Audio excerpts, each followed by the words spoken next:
Hey Harlem, it's getting towards the end of the school year. Time to be thinking about doing a little organization before the school year ends so that your new school year starts off well. If you use Google Classroom, this is for you. Your Google Classroom homepage might look similar to mine with a variety of current or past classrooms that you are part of as a student or part of or has created as a teacher. So how we manage some of these things is, first of all, we can archive any of the classes that we no longer need. So just for kicks, we'll pick Mrs. Drews here. I'm a co-teacher in that class, but whether I'm a student or a teacher, clicking these three dots will give me these options to archive a class. So I'm going to go ahead and archive that. When you archive it, it doesn't get rid of everything that you have posted necessarily, but it removes it from your Google Classroom home screen here, so you don't have to look at it anymore.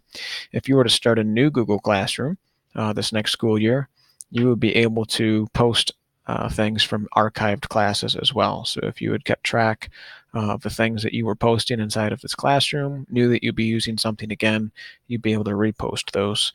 That is one of the options when you hit that plus button in a classroom. So I'm going to archive that. Says you and your students won't be able to make changes. You can view this class in archived classes in the classroom menu, which will be over here, and all files will remain in Google Drive. Okay, so I'm going to archive it, but let's say, hey, I really don't want those files in Google Drive anymore, because maybe you do a lot and you might get a little cluttered when you start searching for things. So I'm going to go into Google Drive here, and within my drive, one of your options should be Classroom. Double click this to open it up. These are all of my Google Classrooms that I've ever had.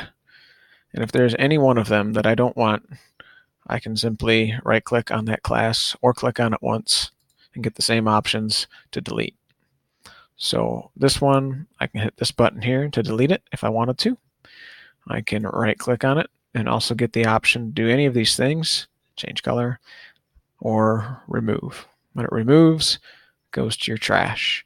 That means any of the assignments that you might have in there that have been shared with you, so these are all of the assignments for this Google Classroom, they would be in the garbage.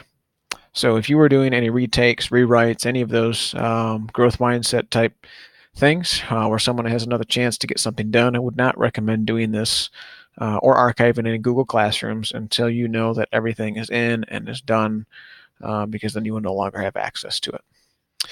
Okay, so that's your Google Classroom house cleaning tips. One final thing that we can take us to is the Google Classroom calendars. So when you make a Google Classroom, it always makes a calendar. And since everybody is using Google Calendar now, I'm going to go ahead and go there.